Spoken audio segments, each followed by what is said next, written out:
today we're going to perform the physical assessment in the human body. So first, physical assessment is the health assessment that can be conducted starting from the head, proceeding in the systematic manner downward. So we're going to perform the four techniques. It's called inspection, palpation, percussion, and lastly the auscultation. So first, inspection. So inspection, where we are using our visual senses, it must be deliberate, purposeful, and systematic.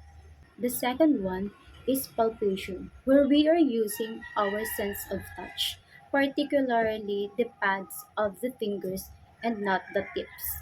Third is percussion, where we are using the art of striking to elicit the sounds or vibration that being felt. And lastly, the auscultation, where it is a process of listening to the sounds in the human body. We are using the stethoscope. There are so many purposes why we are using or performing this physical assessment. First, to obtain baseline data on the client's functional abilities. The second one is to supplement, confirm, or refute data. Next is to evaluate or establish the nursing diagnosis. Fourth one is to evaluate the physiological outcome of health. Next is to make a clinical judgment on the client's health status. And lastly, to identify the areas on health promotion and disease prevention. The nurse should make an evident findings on the clients and explain how and where we are going to conduct this physical assessment to eradicate or minimize the feeling of anxiety or disturbance of the client. Also, we need to gather data and document findings in a confidential manner in accordance to Health Insurance, Portability, and Accountability Act or HIPAA. When performing the physical assessments, make sure that all of the instrument or equipments are all ready, such as pen light, otoscope, ophthalmoscope, stethoscope, percussion hammer, etc. So good morning po ma'am. I am Rose Biordas po from Mabini Colleges, your nurse for today. For verification na po, may I know your name? Virginia Hernandez, Okay po ma'am. Age po?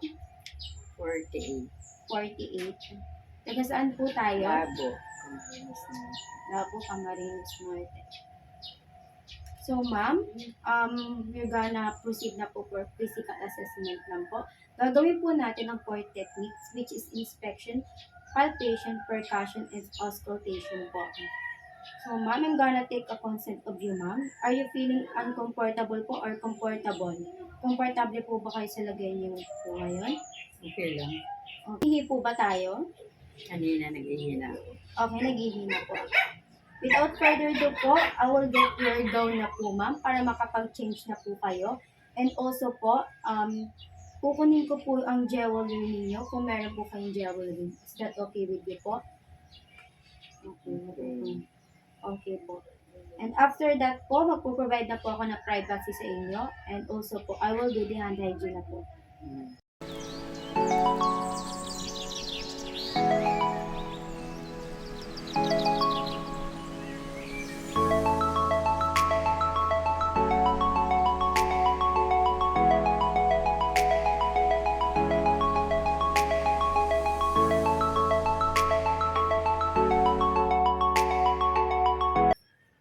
So this is your gown na po. So ma'am, please change na po para magawa po natin different procedures po.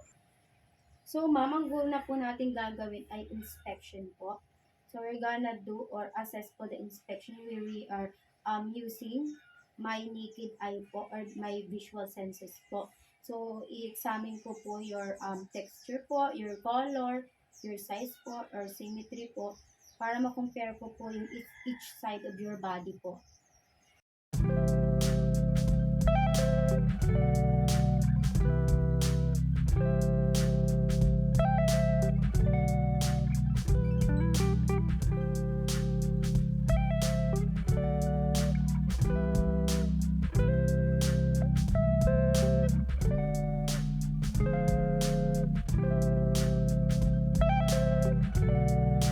skin temperature na po, pwede ko pong gamitin my dorsum or back of my hand po.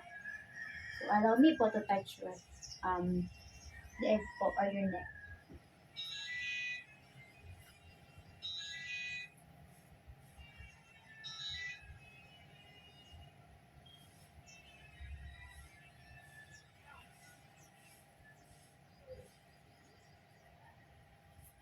For vibration naman po, I can use my palm of my hand po, of the hand po.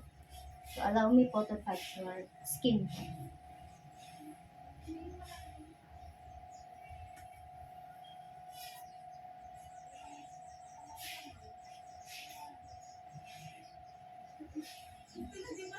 Kabila po.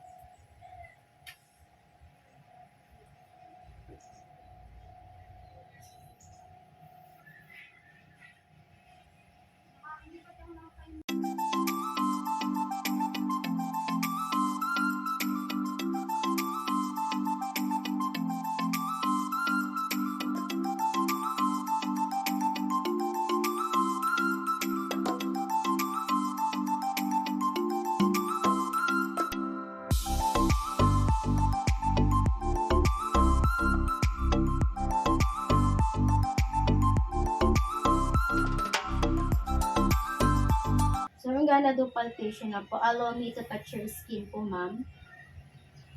In light palpation, we will slightly depress rather than hold the pressure in a circular motion. We will also palpate the arms to see if there are lumps or deeply occurring tenderness or soft of the arms.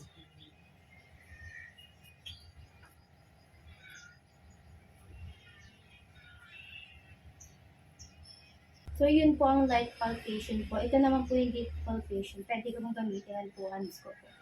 In deep palpation, we can use both hands or we can also use one hand exerting pressure. And during palpation, also observe the client's Pwede na facial pong or gamitin. verbal expressions indicating.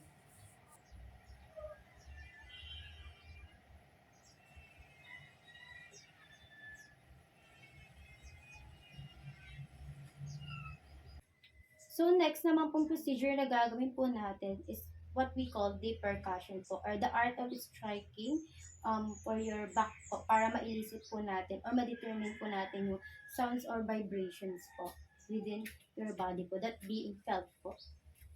So, may tinatawag po tayong direct percussion at indirect percussion po.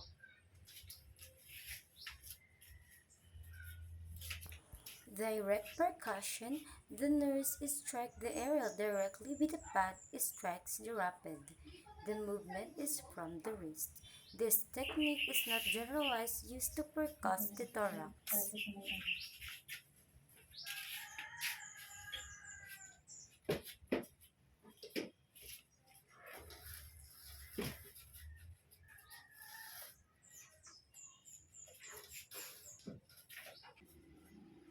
So, I'm gonna do na po the indirect percussion po natin, tinatawag po natin. Direct percussion, the middle finger of the non-dominant hand is placed firmly on the client's skin using the tip of their cold flexor. The nurse strikes the oximeter usually at the distal interphalangeal joint or a point between and proximal joint. So like this.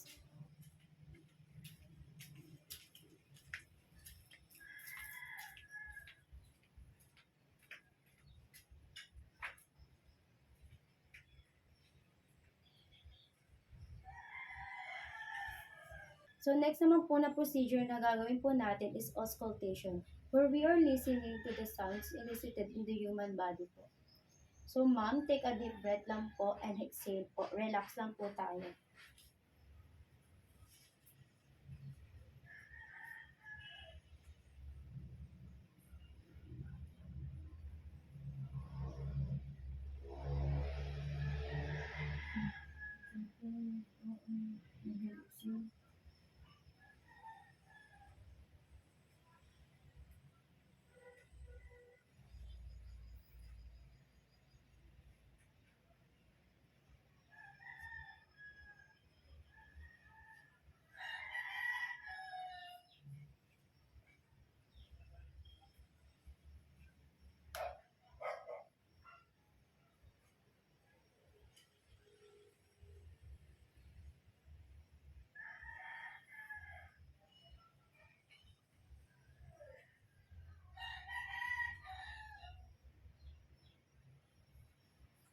So, ma'am, tapos na po tayo sa physical assessment po. Thank you po for cooperation.